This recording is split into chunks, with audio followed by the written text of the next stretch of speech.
رحم الله من يقرأ سورة الفاتحة.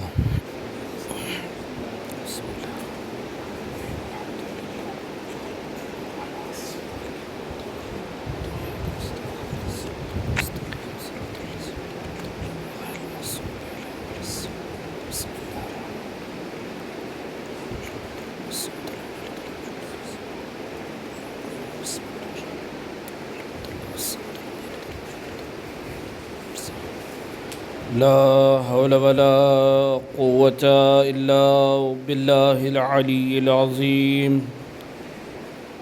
أعوذ بالله من الشيطان اللعين الرجيم. بسم الله الرحمن الرحيم. حسبنا الله ونعم الوكيل ونعم المولى ونعم النصير. الحمد لله الذي هدانا لهذا وما كنا لنهتدي لولا أن هدانا الله. لقد جاءت رسل ربنا بالحق. ثم الصلاة والسلام والتحية والإكرام على النبي المكي المدني القرشي الهاشمي الأبتهي الذي سمي في السماء أحمد وفي الأرض بأبي القاسم محمد.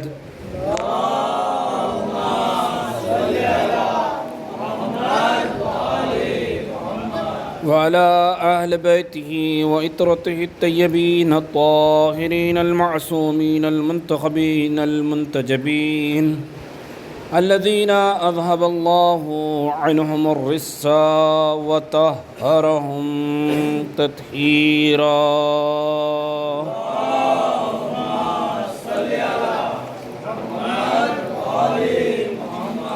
لا سيما الإمام المبين والكهف الحسين وغياث المستر المستغيثين بقية الله في الأرض أجمعين. أرواحنا وأرواح العالمين لتراب مقدمه الفداء. عجل الله فرجه الشريف. على لعنة الله دائمة على أعدائهم أجمعين. غاصب حقوقهم ومنكر فضائلهم من الآن إلى قيام يوم الدين. أما بعد فقد قال الله الحكيم في كتابه المجيد ما هو شفاعة ورحمة للمؤمنين. بسم الله الرحمن الرحيم. إن الدين عند الله الإسلام. صلوات پڑھیں محمد.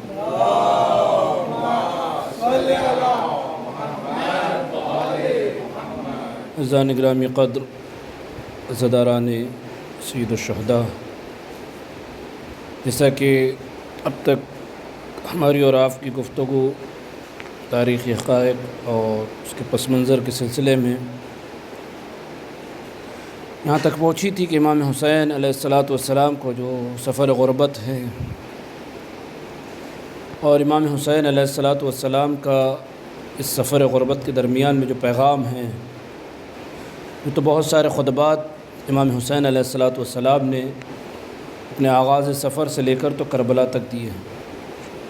اور اس دن میں نے آپ کی خدمت میں تذکرہ کیا تھا کہ امام حسین علیہ السلام کا یہ کہنا انی لم اخرج عشرا ولا بطرا ولا ظالما ولا مفسدا، کہ میں اس لیے نہیں جا رہا ہوں کہ مجھے کسی تفریح یا کسی حصول حکومت یا ظلم اور فساد کی بنا پر میں اپنا وطن چھوڑ رہا ہوں، بلکہ آپ نے اپنے مقاصد کو واضح کیا اور میں نے اشارتاً آپ کی خدمت میں عرض کیا تھا کہ کیا کیا امام حسین علیہ السلام کے سفر کا مقصد تھا. لیکن اس دن ایک جو سوال تھا، اہم سوال یہ تھا کہ آخر امام حسین علیہ السلام نے یہ کیوں کہا کہ انی لم اخرج عشرا ولا بطرا ولا ظالما ولا مفسدا. چونکہ ان باتوں کو بیان کرنا بہت ضروری ہے، جیسے کہ آپ ماشاءاللہ علماء سے مجلسیں سنتے ہیں، بیانات سنتے ہیں اور بہت ساری باتیں سنتے ہیں، لیکن یہ وہ پہلو ہیں تاریخ کے کہ جو اکثر بیان نہیں ہوتے، کہ آخر امام حسین علیہ السلام نے اپنے خطبے میں ان چیزوں کا اظہار کیوں کیا۔ اس کا مطلب یہ ہے کہ امام حسین علیہ السلام جب آپ مکہ سے نکل رہے تھے اور جب آپ نے اعلان سفر کیا تھا، جیسا کہ میں نے اس کی تاریخ آپ کے سامنے مختصر پیش کی، تو مختلف لوگ تھے کہ جو امام حسین علیہ السلام کو روک رہے تھے۔ ایسا نہیں کہ کسی نے روکا نہیں، بلکہ لوگوں نے امام حسین علیہ السلام کو باقاعدہ روکا ہے، منع کیا ہے کہ مولا آپ نہ جائیں۔ کچھ وہ افراد تھے جو امام حسین علیہ السلام کو روکنے والے، کہ جو واقعی طور پر امام حسین علیہ السلام سے محبت کرتے تھے، یعنی محبت کی بنا پر کہہ رہے تھے کہ چونکہ معلوم تھا کہ سفر، کیونکہ ائمہ معصومین علیہ السلام نے خود، نبی اکرم نے، مولا امیر المؤمنین نے خود امام حسین علیہ السلام نے اس سفر کے بارے میں بتایا تھا کہ یہ سفر شہادت کا سفر ہے، یہ سفر کربلا میں جو ختم ہوگا اس کا انجام کیا ہے۔ لہذا جو مخلص افراد تھے مدینے کے، تو باقاعدہ امام حسین علیہ السلام کو ان افراد نے منع کیا کہ آپ نہ جائیں، جس میں خود جناب محمد حنفیہ نے پہلے تو منع کیا، امام حسین علیہ السلام کے بھائی ہیں، کہ آپ اس سفر پر نہ جائیں۔ لیکن جب امام حسین علیہ السلام نے کہا کہ نہیں، یہ سفر جو ہے مصلحت خداوندی کے تحت ہے، لہذا مجھے جانا ہے، اب نکلنا ہے، تو کہا آپ جا رہے ہیں تو لیکن آپ عراق کی طرف نہ جائیں۔ کیوں نہ جائیں؟ اس لیے کہ میں نے اپنے بابا سے سنا ہے۔ باقاعدہ مولا امیر المؤمنین علیہ السلام نے اس کی طرف اشارہ کیا تھا کہ میں نے اپنے بابا سے اس سفر کے بارے میں سنا ہے کہ عراق کا سفر آپ کے لیے مناسب نہیں۔ اور دیگر جناب محمد حنفیہ کے علاوہ اور دیگر افراد نے، جس میں عبداللہ ابن عباس، عبداللہ ابن عمر، عبداللہ ابن متی، بہت سارے افراد کہ جنہوں نے امام حسین علیہ السلام کو روکا۔ ایک گروہ وہ تھا کہ جو امام حسین علیہ السلام کو اس لیے روک رہا تھا کہ وہ آپ سے محبت کرتا تھا، اور دوسرا گروہ وہ تھا کہ جو یہ سمجھ رہا تھا کہ معاذ اللہ الیاذ باللہ امام حسین علیہ السلام حکومت کے لیے اور اپنے جاؤ حشم کے لیے، یا پھر یہ کہ کسی مال و اسباب کے لیے، یا یہ کہ بعض آنے والے، چونکہ نگاہ امامت دیکھ رہی تھی کہ بعد میں آنے والے ایسے مورخین پیدا ہوں گے یا ایسے علماء ہوں گے کہ جو آپ کے معاذ اللہ سفر کو ایک نیا رخ دیں گے، لہذا امام حسین علیہ السلام نے یہ جملے کہے تھے کہ میرا سفر صرف اللہ کے لیے ہے، راہ خدا کے لیے ہے، اور جو آپ نے مقاصد بیان کیے جس کا میں نے آپ کی خدمت میں اشارہ کیا۔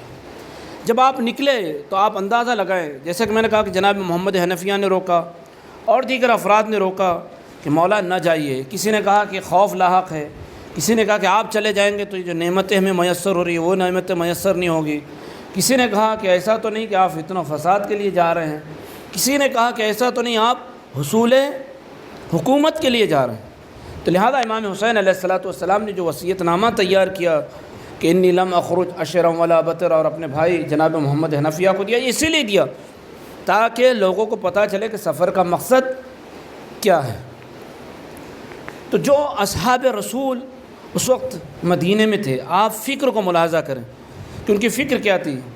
جب مولا جانا چاہتے تھے، سفر کرنا چاہتے تھے، تو عبداللہ ابن عمر خلیفہ ثانی کے فرزند جو ہے امام حسین کے پاس آئے اور انہوں نے کہا کہ آپ سفر نہ کریں، آپ مدینے سے سفر نہ کریں۔ یہ محبت کی بنا پر نہیں تھا جیسے محمد حنفیہ کہہ رہے تھے، یہ بربنائے محبت نہیں تھا کہ آپ منع جو کیا جا رہا تھا، جو روکا جا رہا تھا، یہ محبت کی بنا پر نہیں تھا۔ جملے کیا تھے آپ سنیں، لا تخرج، آپ جو ہے سفر نہ کرے، فإن رسول اللہ، اس لیے کہ آپ کے جو جد رسول خدا صلی اللہ علیہ وآلہ وسلم ہیں،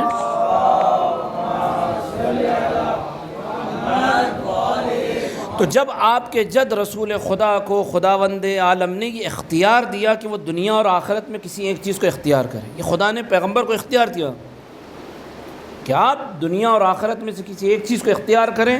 یہ کون کہہ رہے ہیں؟ خلیفہ ثانی کے فرزند عبداللہ ابن عمر کہہ رہے ہیں کہ خیرہ اللہ بین الدنیا والآخرہ، جب خدا نے یہ اختیار دیا آپ کے جد کو، فاختار الآخرہ، تو آپ کی جو جد ہیں رسول خدا نے کس کو اختیار کیا؟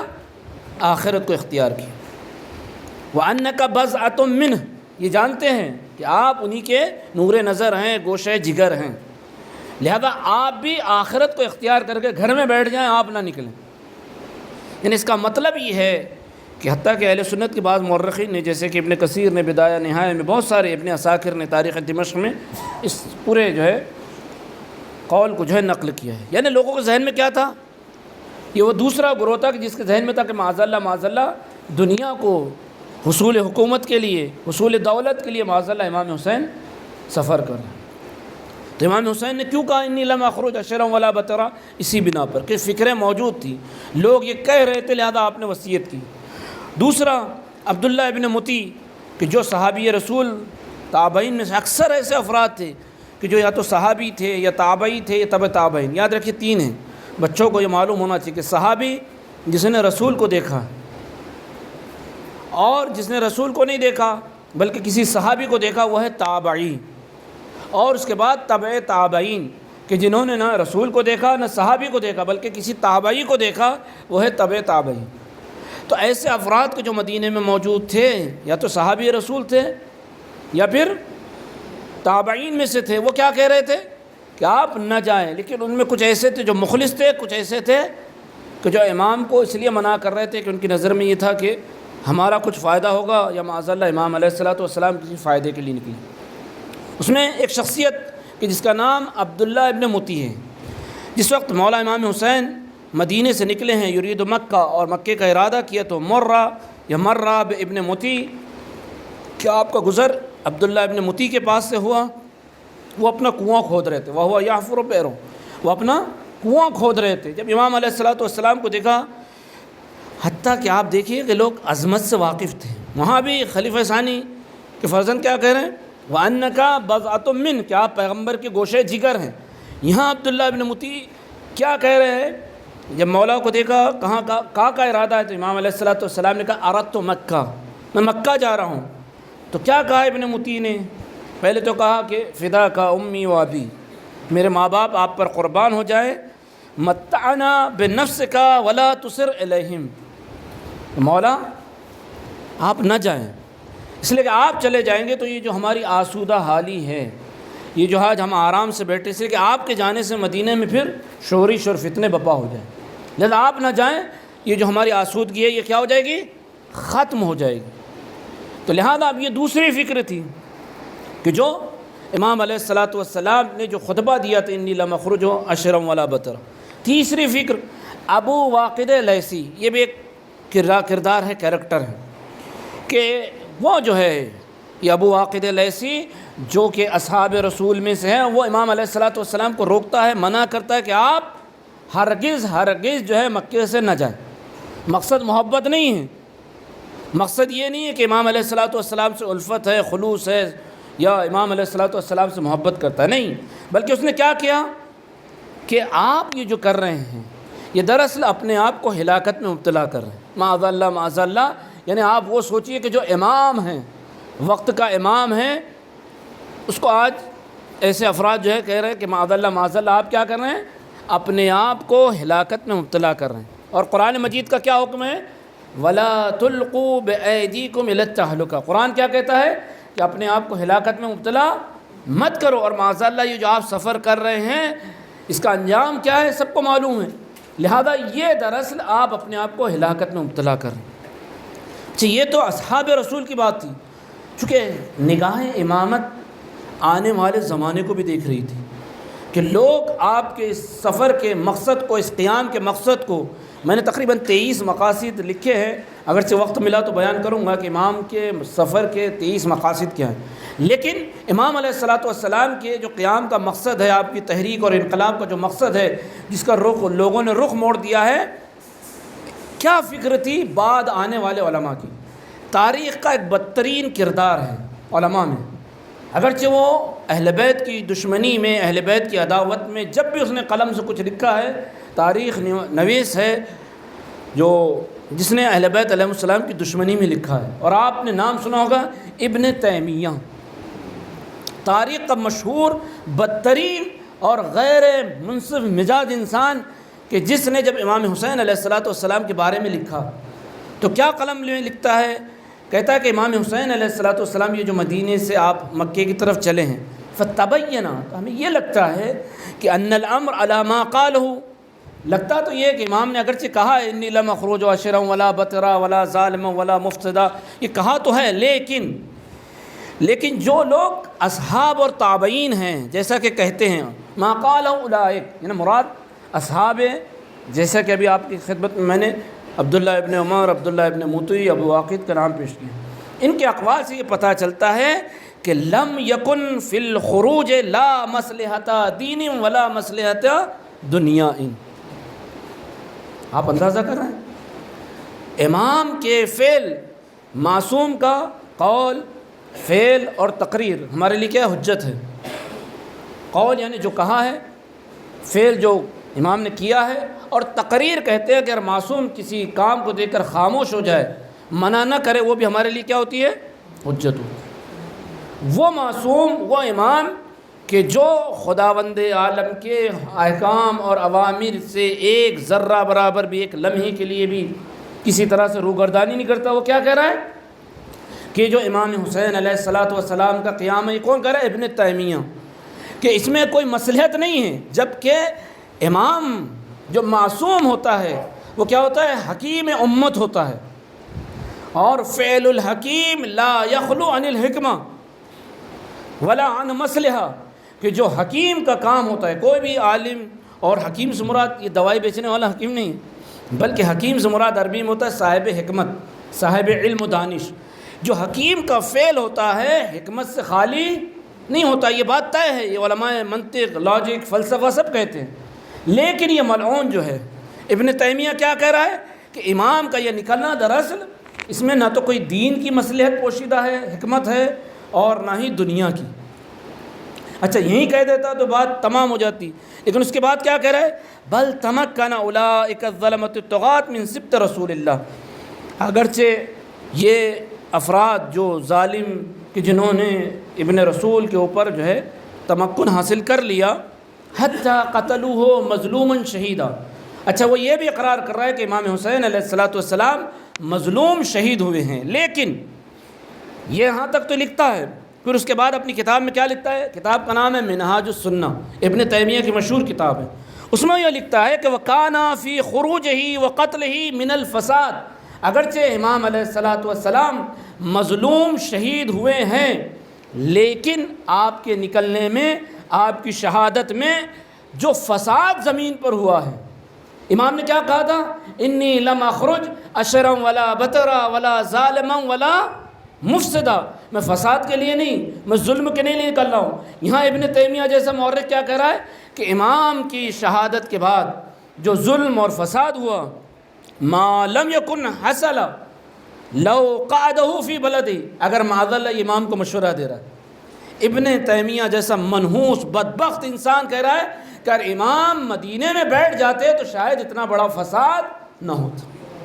یعنی وہ فعل امام کو اگرچہ کہہ رہا ہے کہ شہید ہے، مظلوم ہے، ابن رسول ہے، لیکن کہہ رہا ہے کہ اگر آپ گھر بیٹھ جاتے، آپ مدینے میں رہ جاتے تو شاید اتنا بڑا فساد نہ ہوتا۔ یعنی معاذ اللہ وہ سمجھ رہا تھا کہ امام کا قیام، امام کا سفر کس کے لیے تھا؟ فساد کے لیے تھا، جبکہ امام کو معلوم تھا کہ ایسے بدبخت اور منحوس مورخ آئیں گے کہ جو آپ کے فعل کو کسی طرح سے کسی نہ کسی جہت سے حمل کریں گے، لہذا چاروں جہتیں بیان کی۔ اور اس کے بعد کیا کہہ رہا ہے؟ فَإِنْمَا قَصَدُهُ مِنْ تَحْصِيلِ الْخَيْرِ وَدَفْعِ الشَّرِّ، اگرچہ ہم کہتے ہیں کہ امام کا کام خیر کو حاصل کرنا اور شر کو دفع کرنا تھا، لیکن آپ نے جو قیام کیا مَا لَمْ يَحْصُلُ مِنْهُ شَيْءٌ، لیکن ہمیں یہ لگتا ہے کہ آپ کو نہ تو خیر حاصل ہوئی نہ دفع شر ہوا۔ یہ کون کہہ رہا ہے؟ ابن تیمیہ کہہ رہا ہے۔ بل زاد الشر، شر تو کم نہیں ہوا بلکہ شر میں اور اضافہ ہو گیا۔ کیوں؟ اس لیے کہ اس منحوس کی نظر میں، اس بدبخت کی نظر میں اگر کوئی خلیفہ تھا، کوئی امیر المؤمنین تھا، وہ یزید ابن معاویہ تھا، لہذا کہہ رہا ہے کہ شر میں اور اضافہ۔ کیوں کہ دیکھیے اگر آپ تاریخ کو سمجھنا چاہتے ہیں، کربلا کو تو واقعاً سمجھیں، ایک ماحول، ایک مزاج جو بنایا گیا تھا اس زمانے میں بھی اور بعد آنے والے زمانے میں بھی، جو بنی امیہ کے مورخین تھے جن کو باقاعدہ خریدا گیا، جنہوں نے کربلا کی کچھ تاریخوں کو ایسے رقم کی کہ معاذ اللہ امام حسین کا مقصد یا بعد آنے والے جتنے بھی انقلاب، حتیٰ کہ مختار ثقفی کے انقلاب کو بھی لوگوں نے نیا رخ دینے کی کوشش کی کہ معاذ اللہ وہ حکومت کے لیے جو ہے انقلاب لا رہے ہیں یا قاتلان امام حسین سے بدلہ لے رہے ہیں۔ اس طرح کی جتنی بھی آپ کو تاریخیں روایتیں ملے، اس کا مطلب یہ کہ تمام روایتیں، یہ تاریخیں کہاں گڑھی گئی ہیں؟ بنی امیہ کی فیکٹری میں، اور جس میں سے ایک ابن تیمیہ بھی ہے کہ جس نے ہر فعل معصوم کو غلط تعویل کی۔ یہ کیا کہہ رہا ہے کہ تحصیل خیر مقصد تھا اور شر کو دفع کرنا چاہتے تھے، لیکن وہ حاصل نہیں ہوا بلکہ شر میں اور اضافہ ہو گیا۔ کیوں؟ امام حسین کی شہادت ذبح عظیم ہے۔ قرآن نے جس کو ذبح عظیم کہا ہے، پیغمبر نے جس کی بشارت دی، جس کے بارے میں کہا، جس کی بنا پر پوری کائنات میں آج ہمارا عقیدہ جو ہے ہم علماء سے بار بار سنتے ہیں کہ آج اگر کائنات کی بقا ہے تو امام حسین کی شہادت کی بنا پر، آج اگر دین کی بقا ہے تو امام حسین کی شہادت کی بنا پر، اسلام کی بقا ہے تو امام حسین کی شہادت کی بنا پر۔ لیکن یہ کیا کہہ رہا ہے کہ نہیں، بلکہ شر کا اضافہ ہو گیا جو آپ نے سفر کیا اور جو آپ کی شہادت ہوگی، اور خیر کم ہو گئی۔ وَسَارَ ذَلِكَ سَبَبًا لِشَرٍ عَظِيمٍ، اور معاذ اللہ آپ کا یہ جو سفر جو تھا یعنی امام حسین کا، یہ شر عظیم کا سبب بنتا ہے۔ تو آپ نے اندازہ لگایا کہ کون کون سی فکریں تھیں کہ جس کے بنا پر امام حسین علیہ السلام کو چاہے بعد آنے والی ہوں چاہے اس وقت مدینے میں ہوں، کہ جس کی بنا پر امام حسین علیہ السلام کو کہنا پڑا انی لم اخرج اشرا ولا بطرا ولا ظالما ولا مفسدا۔ اس بنا پر امام کو، اگرچہ کچھ مخلص افراد جو منع کر رہے تھے، جیسا کہ میں نے آپ کی خدمت میں کہا، وہ ہمدردی کی بنا پر، محبت کی بنا پر امام کو روک رہے تھے۔ ایک تاریخ میں نام جناب محمد حنفیہ کا ملتا ہے اور ایک دوسرا نام جناب عبداللہ ابن جعفر طیار کا ملتا ہے۔ جناب عبداللہ ابن جعفر طیار یہ جو ہیں تاریخ کا وہ کردار ہے کہ جس کے بارے میں ہمیں جاننا ضروری ہے، چونکہ عام طور پر جناب زینب سلام اللہ علیہ کا ذکر ہوتا ہے، ان کے بچوں کا ذکر ہوتا ہے، لیکن جناب عبداللہ ابن جعفر طیار کا ذکر نہیں ہوتا، یا یہ خود جناب جعفر طیار کا ذکر نہیں ہوتا۔ یہ تاریخ کے وہ کردار ہیں جن کے بارے میں ہمیں سمجھنا۔ ایک بات یاد رکھیے کہ تاریخ میں جتنی بھی جنگیں ہوئی ہیں، ان جنگوں میں اگر کوئی پیش تھا کہ جس نے اپنا نذرانہ شہادت دین کے لیے، اسلام کے لیے، شریعت کے لیے پیش کیا، وہ کون تھا؟ بنی ہاشم کا گھرانہ تھا۔ جناب عبد المطلب کی اولاد عبد المطلب نے جو قربانیاں دی ہیں، تاریخ میں کسی خاندان نے، کسی گھرانے نے، کسی فرد نے ایسی قربانیاں نہیں دی۔ اور جناب عبد المطلب کہ جن کا نام نامی انشاءاللہ میں تذکرہ کروں گا، اگرچہ 2-3 سال پہلے ہادی ٹی وی پر پروگرام میں نے ایک تفصیل بیان کی تھی جناب عبد المطلب کی، کہ جناب عبد المطلب کہ جو سید البطحاء کہلائے، سب سے پہلے شیبۃ الحمد کہلائے، آپ کے جو 11 فرزند تھے، کتنے فرزند تھے جناب عبد المطلب کے؟ 11 فرزند تھے، اور ان 11 فرزندوں میں 4 فرزند ایسے ہیں کہ جن کی اولاد مدینے سے لے کر کربلا تک کام آئی۔ مدینے سے لے کر، یا یوں کہا جائے کہ مکے سے لے کر کربلا تک کام ہے۔ جب جب اسلام کو ضرورت پڑی، جناب عبد المطلب کے فرزندوں میں ان 4 فرزندوں نے یا ان کی اولاد نے اپنی قربانیاں پیش کی۔ 11 فرزند، اور جناب عبد المطلب کے سب سے جو بڑے بیٹے تھے جن کا نام تھا حارث، جناب عبد المطلب کے کوئی اولاد نہیں تھی، آپ نے نذر مانی تھی خداوند عالم کے بارگاہ میں، یہ نذر مانی تھی کہ اگر پروردگار، چونکہ میں نے اس دن کہا تھا کہ عربوں میں جس کے ہاں ایک بیٹا ہوتا تو اسے عیب سمجھا جاتا تھا، اگر کسی کا نہیں ہوتا تھا تو اسے ابتر سمجھا جاتا تھا۔ اسی لیے پیغمبر اکرم صلی اللہ علیہ وآلہ وسلم کو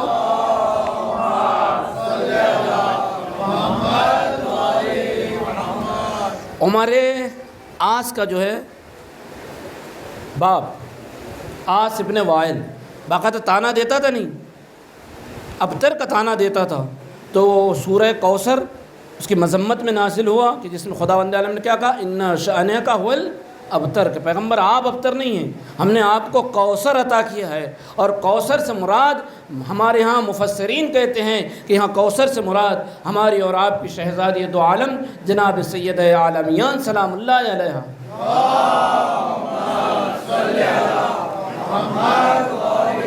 اور کیا کہا، ان شأنک هو الابتر۔ کچھ سورہ مذمت میں اترے ہیں، کچھ سورہ مدح میں اترے ہیں، اور قرآن کا یہاں تک روایتوں میں ملتا ہے کہ 1/3 جو ہے مذمت دشمنان اہل بیت میں اترا ہے، اور اکثر جو ہے قرآن کی جو آیتیں ہیں اہل بیت علیہ السلام کی شان میں نازل ہیں۔ آپ سورہ تبت یدا ابی لہب، اس دن ذکر کیا میں نے آپ کے سامنے، اس دن میں نے بتایا کہ کس طرح سے ابو لہب اور اس کی بیوی ام جمیل کی مذمت میں نازل ہوا۔ یہاں سورہ کوثر میں انا شانئک ھو الابتر، یہاں اس سے مراد کون ہے؟ یہی عاص بن وائل ہے، یعنی عمر عاص کا باپ، کہ جو پیغمبر کو تانا، یہ پورا خاندان جو ہے اہل بیت کی دشمنی میں اور خصوصاً پیغمبر اور ان کی اولاد کی دشمنی میں جو ہے اتنا سرسخت تھا کہ باقاعدہ پیغمبر کی مذاق اڑاتے تھے، آپ کو کہتے تھے معاذ اللہ ابتر، لیکن خدا نے تسکین پیغمبر کے لیے اس سورہ کو نازل فرمایا۔ کیا فرمایا؟ بسم اللہ الرحمن الرحیم، انا اعطیناک الکوثر، کہ اے پیغمبر گھبرانے کی ضرورت نہیں ہے، دشمن آپ کو ابتر کا تانا دے رہا ہے، لیکن اگر کائنات میں سب سے زیادہ اگر کسی کی نسل ہوگی تو وہ آپ کی نسل ہوگی، کثرت نسل ہم آپ کو عطا کریں گے۔ اور انا شانئک ھو الابتر، اگر کوئی ابتر ہوگا تو آج دیکھ لے کہ سادات نسل پیغمبر پوری دنیا میں پھیلی ہے، نہ تو آج کی کوئی اولاد آج موجود ہے، نہ اس کی اولاد، نہ اس کا کوئی شجرہ، کوئی نہ حسب، نہ کوئی نسب موجود، کوئی اس کا نام لینے والا بھی نہیں، جو قرآن کا وعدہ تھا۔ تو جناب عبد المطلب کہ یہاں جب ایک نظر ہوئی کہ پروردگار اگر مجھے بیٹے زیادہ دے گا تو میں ایک بیٹے کو تیری راہ میں قربان کروں گا، تو خداوند عالم نے 11 بیٹے آپ کو عطا کیے۔ نظر کو پورا کرنا تھا، لہذا جناب عبد المطلب نے قرعہ کیا، اس لیے کہ ہمارے شریعت میں قانون ہے القرعہ لکل امر مشکلہ، کہ جب کچھ نہ ہو، مشکل وقت ہو تو اس میں قرعہ کیا جائے۔ اور یہ قرعہ جو ہے جناب عبد المطلب کی کچھ سنتیں ایسی تھی کہ جو اسلام آنے کے بعد بھی برقرار تھی۔ 10 علماء نے لکھی ہے سنتیں ایسی تھی جو اسلام لانے کے بعد پیغمبر اکرم نے برقرار رکھی، چونکہ وقت نہیں ہے ورنہ میں تفصیل سے ذکر کرتا، میرے پاس موجود ہے۔ اس میں سے قرعہ ہے، جناب عبد المطلب نے قرعہ کیا تو 3 مرتبہ جب بھی قرعہ کیا جناب عبداللہ کا نام نکلا، یعنی پیغمبر کے والد اکرم کا نام، اور سب سے زیادہ اگر کوئی محبوب تھے جناب عبد المطلب کو تو جناب عبداللہ تھے۔ لہذا اب کیا کیا جائے، سارا جتنا خاندان تھا قریش، بنی ہاشم، یہ سب کے سب جناب عبد المطلب کو کہہ رہے تھے کہ ہم قربانی کے لیے تیار نہیں ہیں، حتیٰ کہ جناب ابو طالب اور دیگر جو ہے افراد کے بارے میں ملتا ہے۔ کیوں؟ اس لیے کہ جناب عبداللہ سب سے چھوٹے، سب سے خوبصورت، حسین، جمیل اور سب سے پیارے تھے، ہر دل عزیز تھے۔ لہذا جناب عبد المطلب نے چونکہ نظر مانی تھی کہ میں اپنی نظر کو پورا کروں گا، لیکن حکم خدا آیا کہ نہیں، آپ اس بچے کو قربان نہ کر۔ یہ دوسری قربانی تھی جو بدل دی گئی، کس کے ذریعے سے؟ 100 اونٹ جناب عبد المطلب کو حکم خدا ہوا کہ دیت جو ہے جناب عبداللہ کی 100 اونٹ کو، پہلے 10 اونٹ کے لیے قرعہ رکھا گیا، پھر 20 کے لیے، 30 کے لیے، یہاں تک کہ جب 100 اونٹ آئے تب جو ہے اونٹوں کا نام نکلا، یعنی 100 اونٹ جو ہے دیت قرار پائی۔ تو تب سے لے کر آج تک اسلام کا قانون ہے کہ ایک انسان کی جان کی قیمت کتنی ہے؟ 100 اونٹ ہے، آج بھی قانون اسلامی ہے کہ جو جناب عبد المطلب سے شروع ہوا۔ اور ان کے جو بیٹے تھے 11، ان 11 بیٹوں میں جناب عبداللہ، جناب ابو طالب، جناب حمزہ اور چوتھے بیٹے جناب حارث، یہ 4 بیٹے ایسے ہیں کہ تاریخ میں جن کا ذکر ملتا ہے کہ جنہوں نے خود بھی اور جن کے بچوں نے اسلام کی بہت خدمت کی۔ اگرچہ جناب عباس کا ذکر ہے، ان کے بیٹے عبداللہ ابن عباس ہے، لیکن بعد میں جو ان کی اولاد کی تاریخ ہے بڑی خطرناک ہے، کہ جس کو ہم کیا کہتے ہیں؟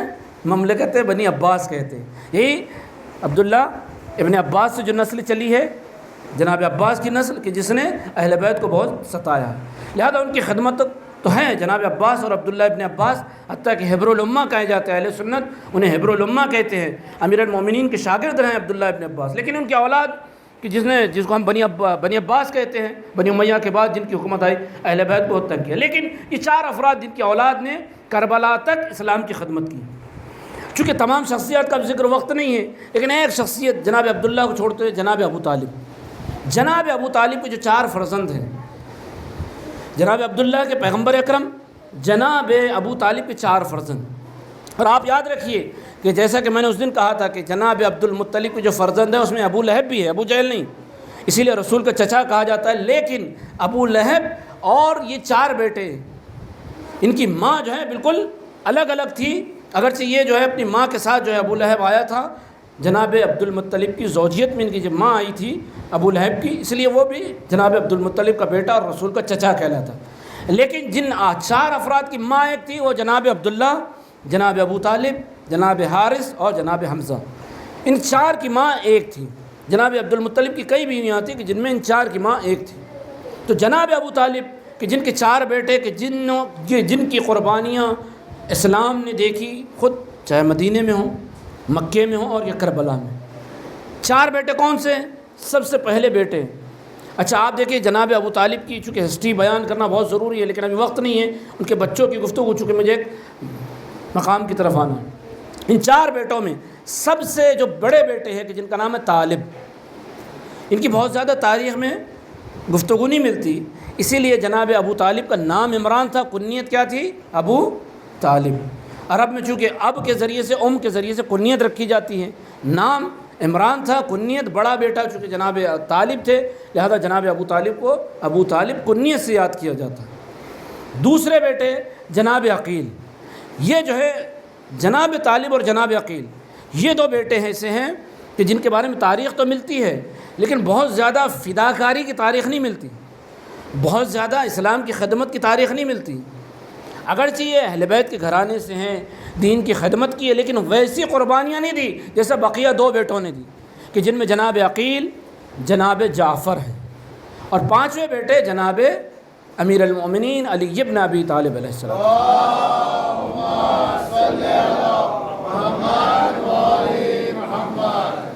جناب طالب اور جناب عقیل، اگرچہ جناب عقیل کے بچے کربلا میں موجود تھے، جناب مسلم اور بھی دیگر بقیہ جن کو ہم 18 بنی ہاشم کہتے ہیں، دراصل یہ جناب عقیل، جناب جعفر، جناب مولا امیر المؤمنین علیہ السلام کی اولاد ہیں کہ جن کو ہم قمر بنی ہاشم کہتے ہیں، 18 بنی ہاشم جوان کہتے ہیں کہ جو کربلا میں شہید ہوئی، انہی کی نسل سے۔ اگرچہ جناب طالب کا بہت زیادہ تاریخ میں کردار نہیں ملتا کہ اس لیے بہت جلدی فوت۔ جناب عقیل کا کردار، جناب عقیل بہت زیادہ جنگجو نہیں تھے بلکہ وہ ماہر انساب تھے، ماہر انساب کہ جو نسب، آپ جانتے ہیں کہ جو حسب اور نسب اس زمانے میں بہت سارے علوم تھے، جیسا کہ کل میں نے 2-3 علوم کا ذکر کیا۔ ایک ہوتا ہے علم حسب و نسب کہ جس میں لوگوں کے حسب اور نسب کو بیان کیا جاتا تھا، جو جناب عقیل اس میں مہارت رکھتے تھے، لہذا جو علم حسب اور نسب رکھتا ہے یا اور دیگر علوم پہ ماہر ہوتا ہے وہ بہت زیادہ جنگجو نہیں ہوتا۔ جیسا کہ کہا جاتا ہے کہ جس ہاتھ میں قلم ہو اس ہاتھ میں تلوار نہیں ہوتی، لیکن آج بھی مورخین کہتے ہیں کہ سلام ہو ہمارا اس ذات گرامی پر کہ جس کے ہاتھ میں قلم آ جائے تو نہج البلاغہ جیسی کتاب لکھ دے، اور اگر تلوار آ جائے تو پھر خیبر و خندق جیسی جنگوں کو فتح دے۔ صلوات پڑھے محمد و آل محمد۔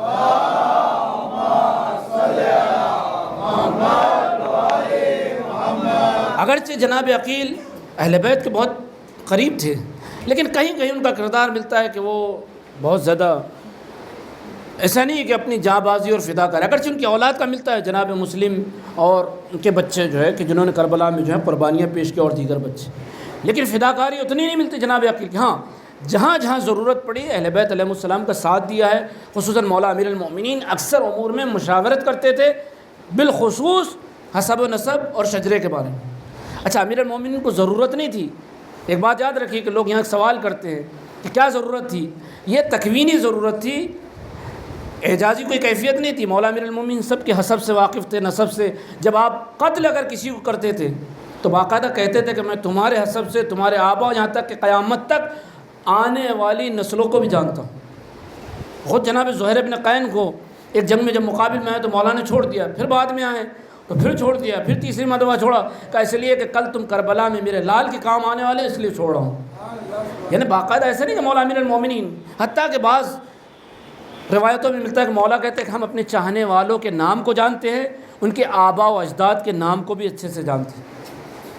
لیکن پھر کیوں جناب عقیل سے مشورہ کیا؟ ایک تکوینی کیفیت تھی، جیسا کہ پیغمبر نے بعض چیزوں میں مشورہ لیا نہیں، اس لیے کہ خدا کا حکم تھا وشاورہم فی الامر، قرآن نے کہا پیغمبر سے کہ ان لوگوں سے مشورہ کیجیے۔ اگرچہ پیغمبر کے پاس اعجازی کیفیت تھی، الہام تھا، سب کچھ تھا، لیکن ایک طرح سے چونکہ اس نظام دنیا اور نظام تکوینی کے اعتبار سے حکم خدا تھا، لہذا مولا امیر المؤمنین نے مشورہ کیا، لیکن کہاں کیا؟ ہر جگہ نہیں کیا، صرف حسب و نسب کے اعتبار سے۔ اگرچہ جناب عقیل کے بارے میں بہت سارے واقعات ملتے ہیں کہ ایک مرتبہ جب دربار میں امیر شام نے بلایا تو وہاں کئی لوگ بیٹھے ہوئے تھے کہ جس میں امیر شام تھا، عمر اعظ تھا، مروان تھا اور دیگر بہت سارے افراد بیٹھے ہوئے تھے۔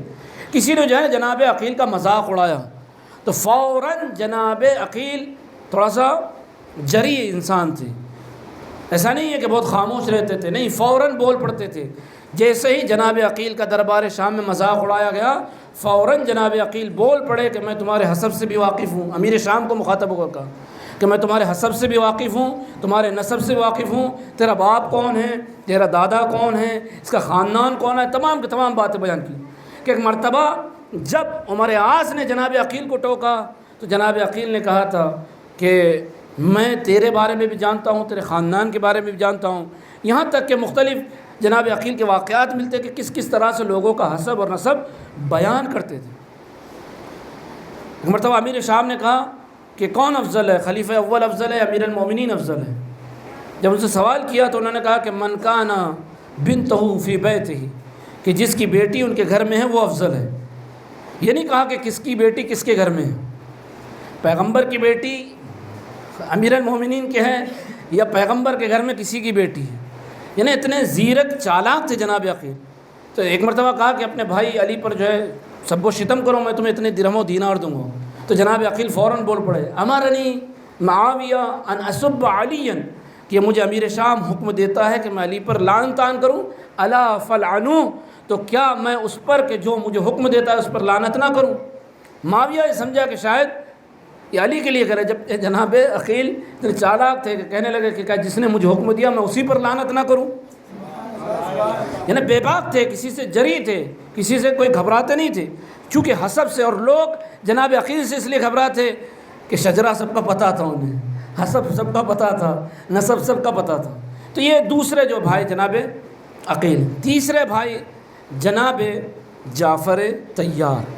اب جناب جعفر طیار، اچھا، مولا امیر المومنین کے جتنے بھی بھائی ہیں جناب ابو طالب کے فرزند، ہر ایک میں 10 سال کا فاصلہ ہے۔ سب سے بڑے جناب طالب، اس کے بعد جناب عقیل، ان دونوں کے درمیان 10 سال کا فاصلہ، اس کے بعد جناب جعفر طیار، ان کے درمیان میں 10 سال کا فاصلہ، اور آخر میں مولا امیر المومنین علیہ الصلوۃ والسلام، جن کے اور جناب جعفر کے درمیان 10 سال کا فاصلہ تھا۔ اور جناب جعفر طیار، چونکہ آپ کو ایک منزل کی طرف لینا ہے، جناب جعفر طیار، جناب جعفر کو طیار کہا جاتا ہے۔ آپ جانتے طیار کے کیا معنی؟ ہمارے بچے بار بار سنتے جعفر طیار۔ یہ وہ جناب جعفر طیار کی منقبت ہے، مدحت ہے، خصوصیت ہے جس پر ائمہ معصومین علیہ السلام نے فخر کیا۔ طیار کا مطلب ہوتا ہے اڑنے والا، پرواز کرنے والا۔ جناب جعفر طیار کو طیار کیوں کہتے ہیں، پرواز کرنے والا کیوں کہتے ہیں؟ یاد رکھیے کہ مولا ابو الفضل عباس اور جناب جعفر میں چند چیزیں مشابہ تھیں، شباہتیں تھیں۔ وہ بھی ذوالجناحین ہیں، یہ بھی ذوالجناحین ہیں۔ خداوند عالم نے انہیں بھی 2 پر دیے تاکہ وہ جنت میں پرواز کرے، انہیں بھی عطا کیے۔ باقاعدہ پیغمبر نے کہا جب جناب جعفر شہید ہوئے تو باقاعدہ ان کے بچوں سے کہا کہ خدا نے جناب جعفر کو 2 پر عطا کیے جس کے ذریعے سے وہ جنت میں پرواز کرتے، اسی لیے ان کو طیار کہا جاتا ہے۔ اور اس لیے کہ جناب جعفر کے بھی دونوں بازو جو ہے جنگ موتا میں جو ہے قطع ہو گئے تھے، کٹ گئے تھے، لیکن ائمہ معصومین نے فخر کیا جناب جعفر، اور خصوصاً ائمہ معصومین ہی نہیں بلکہ آج جس شخصیت کا ہمیں تذکرہ کرنا ہے، جو عظیم کربلا کی شخصیت ہے، ایک کا نام عون اور ایک کا نام محمد ہے، اور یہ دونوں بچے کہ جنہوں نے اپنے نانا پر بھی فخر کیا اور اپنے دادا پر بھی فخر کیا۔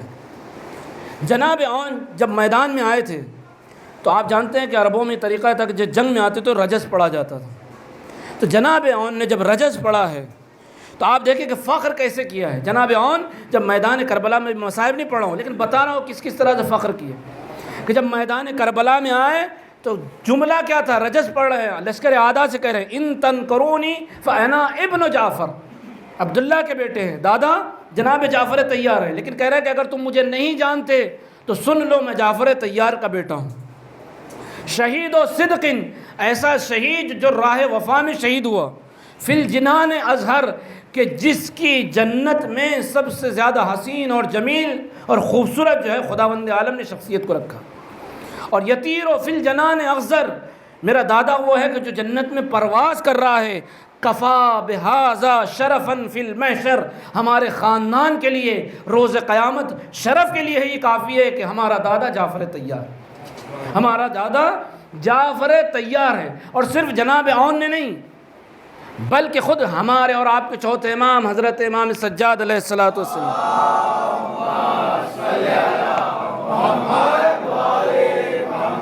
چونکہ گھڑی کا کانٹا تیزی سے گزر رہا ہے، کہ جب خطبے دیے مولا امام سجاد علیہ الصلوۃ والسلام کی، کوفے میں بھی خطبہ دیا، شام میں بھی خطبہ دیا، لیکن آپ اگر ملاحظہ کریں گے جو کوفے میں امام سجاد نے خطبہ دیا، میں پورا خطبہ نہیں پڑھ رہا ہوں لیکن بتا رہا ہوں کہ جو خطبہ دیا اس میں مصائب کا تذکرہ ہے، لیکن جو شام میں امام نے دربار یزید میں خطبہ دیا وہاں کہیں بھی مصائب کا تذکرہ نہیں ہے کہ ہم پر یہ مصائب ڈھائے گئے، ہم پر یہ مصائب ڈھائے گئے، بلکہ پورا کے پورا خطبہ اپنے اہل بیت کی فضیلت میں اور فضائل میں پڑھا۔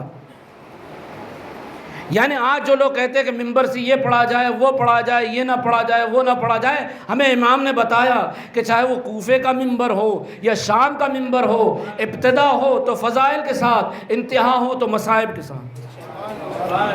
یہ فضائل اور مصائب کا سلسلہ امام نے ہمیں بتایا، کوفے میں جو خطبہ دیا مصائب، شام میں جو خطبہ دیا فضائل، اور فضائل بھی کس طرح سے آپ جانتے ہیں کہ جب یزید نے جو ہے ممبر سے کسی خطیب کو کہا کہ ہماری شان اور ہمارے گھر والوں کی شان اور فضیلت بیان کی جائے، اہل بیت کی مذمت کی جائے، امام نے اسے روک دیا، اجازت لی کہ میں بھی کچھ بیان کرنا چاہتا ہوں۔ آپ ممبر پہ چڑھے، ہاتھوں میں ہتکڑیاں، پیروں میں بیڑیاں، اور چڑھنے کے بعد لوگوں سے مخاطب ہوئے، ایھا الناس اعطینا ستا وفضلنا بسبعین، اے لوگوں جو ہمیں جانتے ہیں، پہلے یہ کہا کہ ومن عرفنی فقد عرفنی ومن لم یعرفنی، جو ہمیں پہچانتا ہے وہ پہچانتا ہے، جو نہیں پہچانتا ہے وہ پہچان لے۔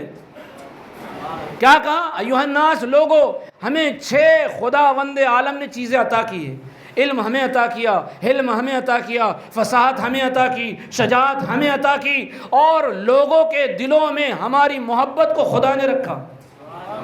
پھر اس کے بعد امام نے کہا فضلنا بسبعین، ہمیں 7 ایسی فضیلتیں عطا کی گئی ہے جو کائنات میں کسی کو عطا نہیں کی گئی ہے، کائنات میں نہ کسی نبی کو ملی ہے، نہ کسی وصی کو ملی ہے، نہ کسی خاندان کو ملی ہے، نہ کسی قبیلوں کو ملی ہے۔ وہ 7 فضیلتیں کیا ہیں؟ منا نبی المختار، نبی مختار ہم میں سے ہے، منا صدیق الاکبر، صدیق اکبر ہم میں سے ہے، وہ منت طیار، جعفر طیار ہم میں سے ہے، وہ منا اسد اللہ و اسد و رسول، اللہ کا شیر خدا بھی ہم میں سے ہے، شیر رسول بھی ہم میں سے ہے۔ پھر اس کے بعد فرمایا وہ منا سیدتو ہذہ الامہ، کہ کائنات کی سب سے اگر کوئی عظیم خاتون ہے، نساء اہل الجنہ اگر کوئی ہے تو وہ ہم میں سے ہے، وہ منا مہدیو ہذہ الامہ، اگر آخری کوئی مہدی ہوگا تو وہ ہم میں سے ہوگا۔ یعنی آپ اندازہ لگائیں، یہ امام کا خطبہ تھا، ایک طویل خطبہ ہے، کبھی انشاءاللہ موقع ملا تو امام کا، بی بی زینب سلام اللہ علیہ کا خطبہ پڑھوں گا کہ کس طرح سے فضائل اپنے گھر والوں کے بیان کیے۔ لیکن یہاں ہمارا شاہد مثال کیا تھا کہ منت طیار، کہ اگر لوگ نہیں جانتے تو جان لیں کہ جعفر طیار ہم میں سے۔ جناب جعفر طیار ایک نماز ہے نا، نماز جعفر طیار، آپ بہت مشہور نماز علماء سے سنتے ہیں، یہ کیوں ہیں؟ کیا کیریکٹر تھا، کیا کردار تھا جناب جعفر طیار کا کہ جس کی بنا پر ایک نماز کو آپ سے منسوب کیا گیا؟ یہ 4 رکعت نماز جس میں جو ہے 300 جو ہے تسبیحات اربع ہے۔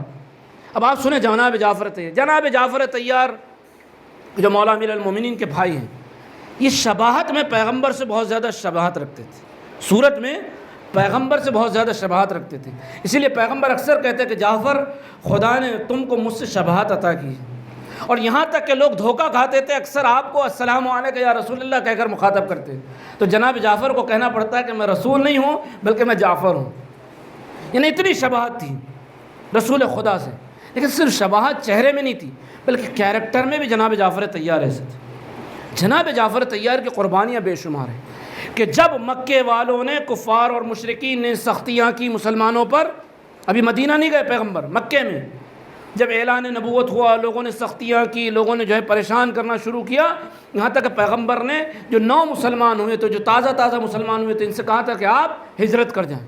تو یہ اسلام کی سب سے پہلی ہجرت، جو پیغمبر نے ہجرت کی وہ بعد والی ہجرت ہے، یہ مکے سے سب سے پہلی ہجرت ہوئی، لیکن مدینہ کی طرف نہیں، بلکہ پیغمبر نے کہا کہ آپ حبشے کی طرف جائیں، اور اس کے لیے کس کو چنا؟ جناب جعفر طیار، تقریباً 80 سے 85 افراد کی، جس میں عورتیں بھی تھیں، بچے بھی تھے۔ یہ وہ افراد تھے کہ جنہوں نے اسلام کی پہلی ہجرت کی، اور پیغمبر نے باقاعدہ کہا کہ اس حبشے میں جو بادشاہ ہے نجاشی، جو کچھ دن میں نے کہا کہ اسلام سے پہلے جو کچھ بھی یمن اور حبشہ وغیرہ کے بادشاہ کو کیا کہتے ہیں؟ نجاشی کہا جاتا ہے، خصوصاً حبشے کے بادشاہ کو نجاشی، جو بھی ہوتا تھا اس کو نجاشی کہا جاتا۔ تو یہ نجاشی کے یہاں جائے اس لیے کہ وہ عادل ہے، ظلم نہیں کرے گا، اور اگرچہ وہ عیسائی مذہب کا ماننے والا ہے لیکن اس کے یہاں وہی کردار ہے کہ جو جناب عیسیٰ نے بیان کیا، لہذا آپ اس کی پناہ میں چلے جائیں۔ اور ایک خط لکھا پیغمبر اکرم نے جناب جعفر کو دیا۔ اب یہ اسلام کی پہلی ہجرت شروع ہوئی مکے سے، جناب جعفر مکے سے نکلے، حبشہ آئے، حبشہ آنے کے بعد نجاشی کے دربار میں پیغمبر کا خط دیا، خط دینے کے بعد تمام معاملہ کو بیان کیا، تو اس وقت جو ہے نجاشی نے کہا کہ ٹھیک ہے، آپ جب میری پناہ میں آئے ہیں تو لہذا جو بھی میری پناہ میں آئے گا میں اسے پناہ دوں گا اور اسے کوئی اذیت اور نقصان نہیں ہو۔ ادھر جب کفار اور مشرکین کو معلوم ہوا کہ ارے یہ تو مسلمان جو تازہ مسلمان ہیں یہ تو حبشے کی جانب نکل چکے، لہذا اس نے ایک لشکر تشکیل دیا جس میں بہت سارا ساز سامان، زر و جواہر، مال و دولت، جس کی سرکردگی عمر اعظ کر رہا تھا، اس کے ساتھ بھیجا، اور 2-3 ایسے افراد جو قریش کے سب سے بزرگ افراد تھے کہ جائیں اور نجاشی سے کہیں کہ یہ ہمارے دشمن ہیں، ہمارے خداؤں کو بلا بلا کہتے ہیں۔ یہ لوگ نجاشی کے دربار میں پہلے تحفے تحائف پیش کیے، زر و جواہرات، ہیرے جواہرات، یہ تمام مال و دولت پیش کی۔ اس کے بعد کہا کہ کفار مکہ چاہتے کہ آپ انہیں ہمارے حوالے کر دیں۔ خدا کی قسم کرسچن تھا، غیر مسلم تھا، لیکن اس کا ایک جملہ تھا کہ چونکہ اب یہ میری پناہ میں آ چکے ہیں لہذا مجھے گوارا نہیں ہے کہ میں انہیں تمہارے حوالے کروں۔ اور اس کے بعد جب یہ لوگ مایوسی سے لوٹ گئے تو جناب جعفر کو بلایا کہ آخر تمہارے دشمن کیوں ہیں؟ کہا ہمارے یہاں مکے میں ایک نبی ہے کہ جو نبوت کا دعویٰ کرتا ہے، کہ جو دین لے کر آیا ہے، جس نے شراب کو، بت پرستی کو، غیبت کو، جھوٹ کو، ان تمام چیزوں کو حرام قرار دیا ہے۔ تو اس نے کہا یہ تو بہت اچھی بات ہے۔ کہا تمہارا نبی اور کیا کہتا ہے؟ تو اس وقت جناب جعفر طیار نے سورہ مریم کی تلاوت فرمائی کہ جس میں جناب عیسیٰ اور جناب مریم کا تذکرہ ہے۔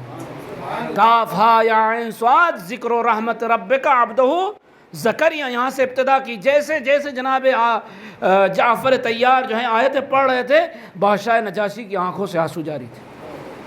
کہا اتنا بہترین دین ہے، لہذا مجھے بھی اس دین کے بارے میں بتاؤ تاکہ میں بھی دین اسلام کو قبول کروں۔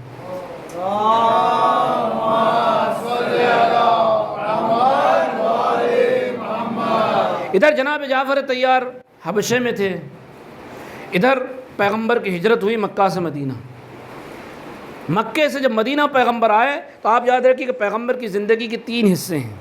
ایک کہ جس میں آپ نے حکومت اسلامی کا قیام کیا سن 2 ہجری سے لے کر، چونکہ 1 ہجری میں آپ مدینہ آئے تو سن 2 ہجری سے لے کر 5 ہجری یا 7 ہجری بعض لوگ کہتے ہیں، بعض 5 کہتے ہیں، فتح خیبر سے پہلے تو پیغمبر نے کیا کیا؟ تشکیل دیا اپنی حکومت کو، اور جو جنگ ہوتی تھی اس کا آپ نے دفاع کیا، اٹیک نہیں کیا۔ ہماری جتنی بھی جنگیں اسلام کی ہوئی ہیں تقریباً دفاعی جنگیں ہوئی ہیں، ابتدائی جنگ کوئی نہیں ہوئی۔ اسی لیے جہاد کی 2 قسمیں ہیں، جہاد دفاعی اور جہاد ابتدائی۔ یاد رکھیے کہ امام کی اجازت کے بغیر، اذن امام، اذن نبی کے بغیر جہاد ابتدائی نہیں ہو سکتا، لیکن دفاعی ہو سکتا ہے۔ اسی لیے آپ نے دیکھا کہ جب داعش نے عراق پر حملہ کیا اور وقت کے مرجع، وقت کے نباز وقت حضرت آیت اللہ العظمیٰ سید علی سیستانی حفظہ اللہ نے محسوس کیا کہ اب لوگوں کی جان، مال، عزت اور ناموس کی حفاظت واجب ہے، تو آپ نے اس وقت دفاع مقدس کا فتویٰ جاری کیا کہ اب لوگوں پر واجب ہے کہ وہ جہاد دفاعی کریں۔ تو اس کا مطلب یہ ہے کہ جہاد جو ابتدائی ہے وہ صرف نبی اور امام کی اجازت سے ہو سکتا ہے، لیکن جو جہاد دفاعی کے لیے اگر تشخیص موضوع ہو جائے مرجع اور مجتہد کے نزدیک تو دے سکتا ہے۔ تو لہٰذا آپ کو بچوں کو یہ معلوم ہو جائے، اس لیے کہ اکثر سوال ہوتا ہے کہ جب جہاد نبی امام کی اجازت سے نہیں ہوتا تو پھر مجتہدین کیسے جہاد کا حکم دیتے؟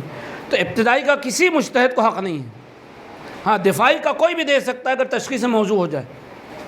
تو اس کا مطلب یہ ہے کہ یہ جو پیغمبر کی زندگی گزری ہے یہ 7 ہجری تک یہ جنگوں میں گزری ہے۔ جب آپ جنگ خیبر سے تھوڑا فارغ ہوئے تو پھر اس کے بعد آپ نے دین اسلام کی نشر و تبلیغ کی، یہ دوسری زندگی کا حصہ کہ جس میں آپ نے مختلف ممالک کے بادشاہوں کو خطوط لکھے، کہ جس میں ایک خط آپ نے روم کے بادشاہ قیصر کو بھی لکھا، اور آپ جانتے ہیں کہ روم کا بادشاہ جو قیصر ہے، یہ کوئی اس کا نام نہیں ہے بلکہ اس کا لقب ہے. جیسے میں نے اس دن کہا کہ جاہلیت سے پہلے حبشے کے بادشاہ کو نجاشی، ایران کے بادشاہ کو کسریٰ، روم کے بادشاہ کو قیصر کہا جاتا تھا. تو قیصر اس کو خط لکھا، تو راستے میں یہ جو قیصر کا سفیر تھا اس نے جو ہے قاصد کو، جو پیغمبر اکرم کی طرف سے لیٹر لے کر گیا تھا، خط لے کر گیا تھا، اس کو پکڑ لیا اور اسے بہت اذیت دی، یہاں تک کہ اس کو قتل کر دی. بہرحال پیغام روم کے بادشاہ تک نہیں پہنچا. ادھر یہ خبر جب پیغمبر اکرم کو ملی تو آپ نے ایک لشکر ترتیب دیا، اور اس لشکر کی تعداد تقریباً، یہ مسلمانوں کا پہلا لشکر ہے کہ جس کی تعداد، اگرچہ جنگ احد میں اتنی تعداد تھی لیکن چونکہ مقابل کم تھے، بقیہ جنگوں میں مقابل کم تھے، لیکن یہ جو جنگ ہے کہ جس کا نام ہے جنگ موتا، ہمارے بچوں کو معلوم ہونا چاہیے جنگ موتا ہے. اب یہ جو جنگ موتا ہوئی سن 7 ہجری کے اواخر میں، یعنی 8 ہجری کی ابتدا میں، یا 8 ہجری کی ابتدا میں اس کا آغاز ہوا. یہ جنگ موتا ہوئی کس کے خلاف؟ رومیوں کے خلاف، روم کے قیصر کے خلاف، کہ جہاں اکثریت عیسائی اور کفار کی تھی. اب اس جنگ میں مسلمانوں کی تعداد 3000 تھی، جبکہ رومیوں کی، جو عیسائی اور کفار ان کی تعداد 2 لاکھ تھی. کتنی تھی؟ 2 لاکھ تھی. ورنہ جنگ بدر، جنگ احد، اس میں جو اگرچہ مسلمانوں کی تعداد کئی ہزار تھی، کئی 3000 تھی، کئی 700 تھی، اگرچہ دشمن 3000 10,000 تک تھے. جیسے جنگ احد میں 10,000 مقابل میں کفار تھے، مسلمانوں کی تعداد کم تھی، لیکن یہاں کفار اور غیر مسلموں کی تعداد زیادہ تھی. یہ جنگ موتا کہلاتی ہے. اب ادھر جناب جعفر کہ جو مکے سے نکلے تھے کب؟ بعثت میں. جب 6 یا 7 ہجری ادھر جنگ خیبر فتح ہونے سے قریب، یعنی پہلے، پیغمبر اکرم نے نجاشی کو خط لکھا کہ جو قافلہ، جو مہمان تمہارے ہیں انہیں واپس کر دو، اس لیے کہ اب اسلامی حکومت کا قیام ہو چکا ہے، آسودگی ہو چکی. لہذا وہ قافلہ جناب جعفر کے ساتھ چلا، جو سب سے پہلے ہجرت کر کے حبشے گیا تھا. اور تقریباً اس وقت یہ افراد پہنچے کہ جب جنگ خیبر فتح ہوئی تھی. ادھر جناب جعفر پہنچے ہیں اور ادھر جنگ خیبر فتح ہوئی. چونکہ جنگ خیبر میں تفصیلاً انشاءاللہ بیان کروں گا کہ جنگ خیبر 1-2 دن نہیں ہوئی، جنگ صفین 1 سال تک چلی.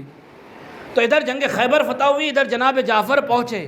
پیغمبر اکرم اس دن سب سے زیادہ مسرور ہوئے. لہٰذا آپ نے فرمایا کہ مجھے سمجھ میں نہیں آ رہا ہے کہ میں کس بات پر زیادہ خوش ہوں، جعفر کی آنے پر خوش زیادہ ہوں یا پھر خیبر کی فتح پر زیادہ خوش ہوں. اور جب جناب جعفر لوٹے ہیں اس وقت پیغمبر نے جو چیز جناب جعفر کو اس ہجرت کے بدلے عطا کی وہ وہی نماز ہے کہ جس کو آپ نماز جعفر تیار کہتے ہیں.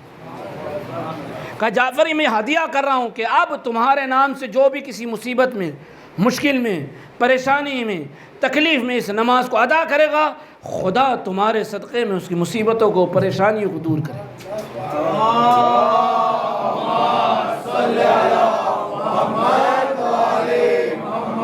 ادھر جناب جعفر آئے 7 ہجری میں، ادھر 8 ہجری میں جنگ موتا کا آغاز ہوا. اب پیغمبر اکرم نے جناب جعفر سے کہا کہ آپ ابھی آئے ہیں لیکن آپ کو ایک جنگ اور لڑنا ہے. وہ جنگ کون سی تھی؟ یہی رومیوں کے خلاف کہ جس کا نام جنگ موتا ہے. اور اس جنگ موتا میں تقریباً 3000 افراد کو پیغمبر اکرم نے بھیجا. اور آپ جانتے ہیں کہ جو جنگیں ہوتی تھیں اس میں پرچم، میں نے اس دن لشکر کی تھوڑی ترتیب بتائی تھی، آج پرچم کا بھی سن لیں، لیکن انشاءاللہ آئندہ مزید پرچم کے بارے میں گفتگو کروں گا آنے والی تاریخوں میں. لیکن جو جناب جعفر کو پرچم ملا تھا وہ سفید رنگ کا پرچم پیغمبر اکرم نے دیا تھا. یہ 3000 کا لشکر پہنچا ہے اور جو جنگ ہوئی ہے، لیکن پیغمبر نے ترتیب کیا دیا تھا؟ 3 افراد کو معین کیا تھا. ان 3 افراد میں جناب جعفر طیار، جناب عبداللہ ابن رواحہ اور جناب زید ابن حارثہ. یہ جناب زید ابن حارثہ کون ہے؟ پیغمبر کے منہ بولے بیٹے ہیں، جناب ختیجہ کے غلام تھے. جناب ختیجہ نے پیغمبر کو ہدیہ کیا تھا، پیغمبر نے آزاد کر کے اپنا بیٹا بنا لیا تھا. بچپن سے پیغمبر کے بیٹے کہے جاتے تھے. پیغمبر نے ان کی شادی کروائی تھی جناب زینب بنت جہش سے، لیکن جب دونوں میں بنی نہیں، طلاق ہو گئی، تو اب خداوند عالم کا سورہ احزاب میں حکم آیا کہ پیغمبر آپ زید کی طلاق شدہ بیوی سے شادی کیجیے. اس لیے کہ اس وقت منہ بولے بیٹے کو بھی عرب کیا کہتے تھے؟ بیٹا کہتے تھے، اپنا بیٹا سمجھتے تھے، جیسا اس دن میں نے بتایا آپ کی خدمت. لہذا اسلام نے اس قانون کو کہا کہ جو بیٹا نسلاً ہو، نسباً ہو، وہ بیٹا ہوتا ہے، منہ بولا بیٹا بیٹا نہیں ہوتا. لہذا اسلام نے اس قانون کو توڑا اور سورہ احزاب میں باقاعدہ نام کے ساتھ خداوند عالم نے ذکر کیا کہ زید کی بیوی سے آپ شادی کریں، تو پیغمبر کی ایک بیوی جناب زینب بنت جحش، اسی بنا پر تو یہ 3 افراد تھے، جناب جعفر، جناب زید اور جناب عبداللہ ابن رواحہ۔ یہ تینوں افراد جب جنگ موطا کے لیے نکلے اور گھمسان کی جنگ ہوئی، سب سے پہلے جو قائد تھے وہ جناب زید تھے۔ جب جناب زید شہید ہوئے تو پرچم کو کس نے سنبھالا؟ جناب عبداللہ ابن رواحہ نے۔ اور عبداللہ ابن رواحہ جب جنگ لڑ رہے تھے تو ایک انگلی کٹ گئی، تو ایک مرتبہ کہتے ہیں کہ آج اگر میرا سر بھی کٹ جائے تب بھی میں جنگ لڑوں گا، اس لیے کہ مجھے اس جنگ کو فتح کرنا۔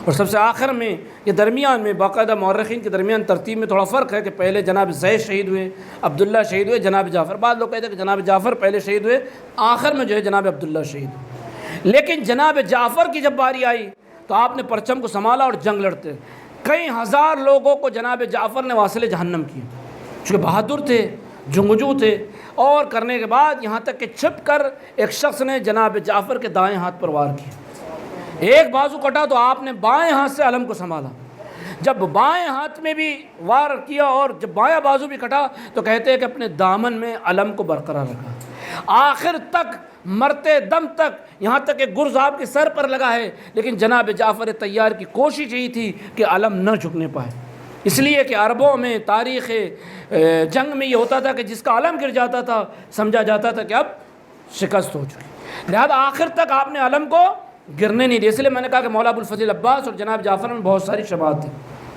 اب جناب جعفر جب شہید ہوئے تو پیغمبر کو خبر ملی تو آپ نے ان کے بچوں سے کہا خدا نے جعفر کو 2 پر عطا کیے جس کے ذریعے سے وہ جنت میں سیر کریں۔ جناب جعفر کے جو فرزند ہیں جناب عبداللہ، یوں تو جناب جعفر کے 4 فرزند ہیں، جس میں ایک عون، ایک محمد، ایک عبداللہ، اسی لیے جناب عبداللہ ابن جعفر نے بھی اپنے بچوں کے نام چچا کے نام پر عون و محمد رکھا۔ تو جناب عبداللہ جو جناب جعفر کے فرزند ہیں، ان کو پیغمبر نے باقاعدہ سنوارا اور مولا امیر المومنین کے حوالے کیا، اور مولا امیر المومنین جناب عبداللہ ابن جعفر سے بہت محبت کرتے تھے اور اپنے ساتھ باقاعدہ مولا امیر المومنین رکھا، یہاں تک کہ جناب عبداللہ ابن جعفر جن کو بحر الجود کہتے تھے، یہ سخاوت خاندانی سخاوت تھی کہ سخاوت کا سمندر بحر الجود، کہ جو کچھ بھی تھا، یہاں تک کہ ابن کثیر البدایہ والنہایہ میں لکھتے ہیں کہ ایک مرتبہ کسی کو کپڑوں کی ضرورت تھی، جناب عبداللہ ابن جعفر نے اپنے لباس کو اتار دیا، اپنے پہران کو اتار دیا اور شخص کو دے دیا۔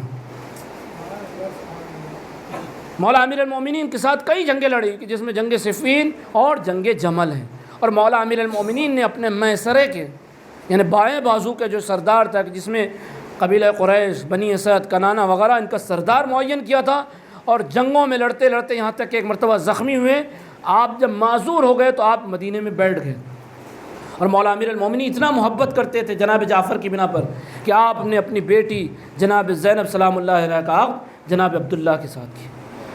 اب جب جناب زینب کے ساتھ جناب عبداللہ ابن جعفر کا عقد ہوا تو خدا نے 2 فرزند جناب عبداللہ ابن جعفر کو عطا کیے، ایک فرزند کے جس کا نام عون اور دوسرے فرزند کے جن کا نام محمد ہے، اور ان دونوں بچوں کو جناب عون اور جناب محمد، ان دونوں کو جناب زینب اور جناب عبداللہ نے بڑی محبتوں سے پالا، اس لیے کہ یہ نبوت اور امامت کے چشم و چراغ تھے، اس لیے کہ ان کا نانا علی مرتضیٰ، دادا جعفر طیار تھے، یہ ان کی نشانی تھی، بڑی محبتوں سے، بڑی شفقتوں سے، بڑے ناز و نم سے پالا تھا۔ تاریخ یہ لکھتی ہے کہ جیسے جیسے جناب عون و محمد بڑھ رہے تھے، بچپن کا زمانہ گزر رہا تھا، جیسے جیسے بچے بڑے ہو رہے تھے، جناب زینب جب بچوں کو دیکھتی تھی ان کی پیشانی چومتی تھی، کہتے تھے کہ یہ میرے بچے میرے بابا علی جیسے ہیں، جناب عبداللہ کہتے تھے میرے بابا جعفر طیار جیسے ہیں۔ اللہ اکبر عزیز ہو، جب امام حسین علیہ السلام کا سفر غربت شروع ہوا اور جب امام حسین علیہ السلام کی تیاری کی خبر جناب زینب کے کانوں میں پہنچی، ماں جائی ایک مرتبہ بھائی کی خدمت میں آئی، بھیا حسین کیا میں نے یہ صحیح سنا ہے کہ تم کو ولید نے دربار میں بلایا ہے؟ امام نے تمام کیفیت کو بیان کیا۔ اس کے بعد جب سفر کی بات آئی، امام نے جناب زینب سے کہا زینب چونکہ تمہاری شادی ہو چکی ہے لہذا وہ ہمارا اختیار تم پر نہیں ہے، اگر تم ہمارے ساتھ قافلے میں چلنا چاہتی ہو تو پہلے عبداللہ سے اجازت لے لو۔ جناب زینب اللہ اکبر جب گھر آئی ہے، چہرے پر کرب و آثار کے نمایاں تھے، آثار جیسی نمایاں۔ جناب عبداللہ نے دیکھے سمجھ گئے کہ بی بی کچھ خواہش لے کر آئے۔ کہا بنت علی خیریت تو ہے؟ کہا عبداللہ آج تک میں نے تم سے کچھ طلب نہیں کیا ہے، آج تک زینب نے تم سے کچھ نہیں مانگا ہے، لیکن آج ایک چیز مانگنے آئی ہوں۔ کہا کہو بنت علی، ہم تمہاری ہر خواہش پورا کرنے کے لیے تیار ہے۔ کہا عبداللہ میرا ماں جایا حسین مدینے سے سفر کر رہا ہے، ماں نے وصیت کی تھی کہ زینب میرے لال حسین کو تنہا نہ چھوڑنا۔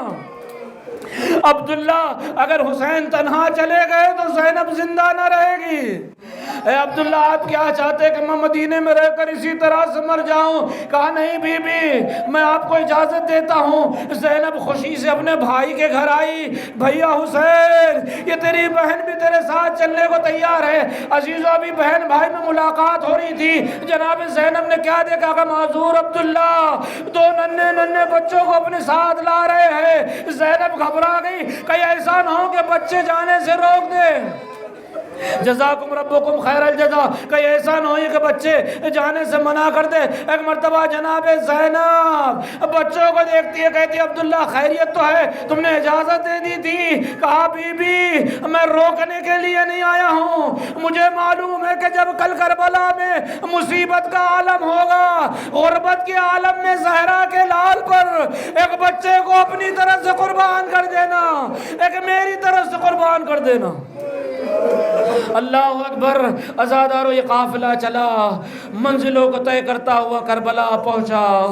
جب شب عاشور آئی، خیام میں ہر ماں اپنے اپنے بچوں کو شب عاشور نصیحت کر رہی تھی، بیٹا دیکھو کل جب روز عاشور شہادت کا بازار گرم ہو، ہر ماں اپنے لال کی قربانی پیش کرے گی، تم بھی آقا حسین پر قربان ہو جانا۔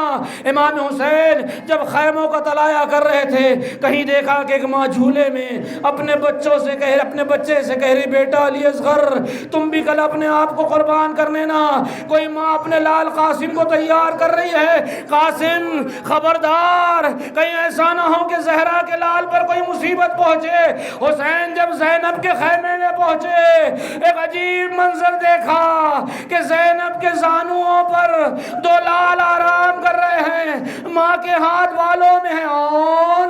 میرے محمد خبردار، کل جب سب مائیں اپنے بچوں کو زہرا کے لال پر قربان کر دے گی، خبردار کہیں ایسا نہ ہو کہ تم اپنے ماموں پر جان قربان کرنے میں پیچھے ہٹ جانا، ورنہ روز محشر کہیں ایسا نہ ہو کہ ماں فاطمہ کے سامنے مجھے شرمندہ ہونا پڑے۔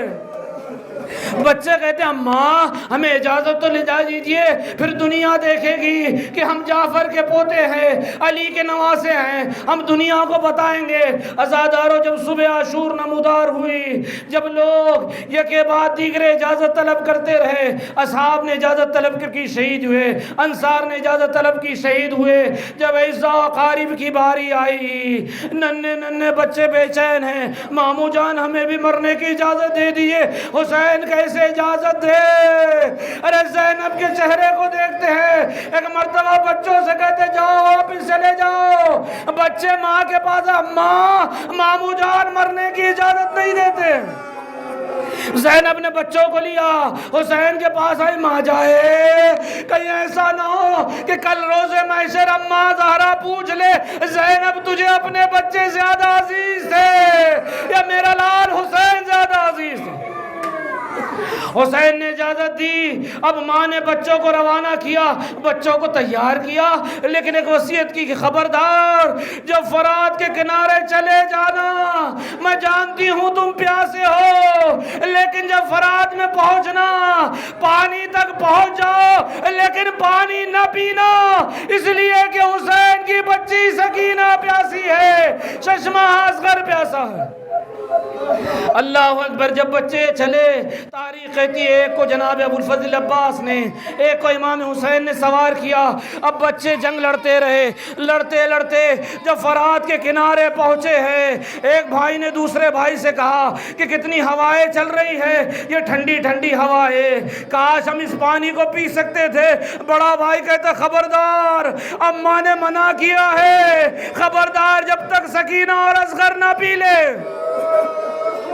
اس لیے کہ ماں نے کہا تھا اگر پانی پی لیا دودھ نہیں بخشیں گے۔ ایک مرتبہ شہزادے دریا سے لوٹ کر آئے، جنگ لڑتے لڑتے شہید ہوئے، آواز دی اے ماموں مدد کو آئیے۔ ایک مرتبہ حسین چلے، عباس چلے، ایک نے اون کو لیا، ایک نے محمد کو لیا۔ ایک مرتبہ بچے کہتے ہیں ماموں جان اماں سے کہہ دینا ہم فرات پر تو گئے لیکن ہم نے پانی نہیں پیا۔ جزاکم ربکم خیر الجزا، اماں سے کہہ دینا ہم نے پانی نہیں پیا۔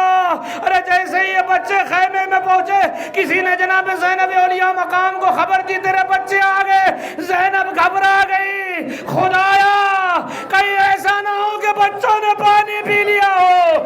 جناب فضا کہتی اماں اے بی بی تیرے بچے جام شہادت نوش کر کے آئے ہیں۔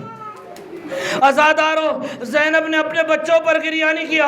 تاریخ لکھتی ہے کربلا سے لے کر کوفہ، کوفے سے لے کر شام، زینب کبھی اون محمد پر نہیں روئی۔ جب جب اگر روئی ہے اپنے ماجائے حسین پر روئی ہے، اگر ماتم کیا ہے تو اکبر کا ماتم کیا ہے۔ یہاں تک لکھے ہیں ارباب مقاتل کہتے کہ جب شام میں سروں کو لایا گیا، ہر بی بی نے اپنے عزیز کے سر کو لیا۔ زینب نے حسین کا سر لیا، ام کلثوم نے عباس کا سر لیا، رباب نے اصغر کا سر لیا، ام فروا نے قاسم کا سر لیا۔ دو سر ایسے تھے جنہیں کوئی لینے والا نہ تھا۔ کسی نے پوچھا کیا ان کا کوئی موجود نہیں ہے؟ کہا ان کی ماں زندہ ہے لیکن جب تک حسین کا سر ہے ان کی ماں ان کو گریہ نہ کرے گی۔ عزادارو، جب قید سے رہائی ملی، قافلہ مدینے کی جانب چلا، اور جب لٹا ہوا قافلہ مدینے میں پہنچا، در و دیوار کو بیویوں نے دیکھا، یا مدینہ تو جدنا لا تقبلینا۔ جب لٹا ہوا قافلہ مدینے میں داخل ہوا، اب جب جناب عبداللہ آئے، بی بی چلو گھر چلو، اس لیے کہ گھر ویران ہے، نہ تم ہو نہ اون محمد ہے۔ عزادارو، جناب زینب میں نہیں جانتا کس طرح گھر گئی، لیکن جب عصا کا سہارا لے کر بیت الشرف پہنچی ہے، گھر کا دروازہ کھولا، چھوٹے چھوٹے مسلح دیکھے، چھوٹی چھوٹی ابائی دیکھی، کربلا کا رخ کیا۔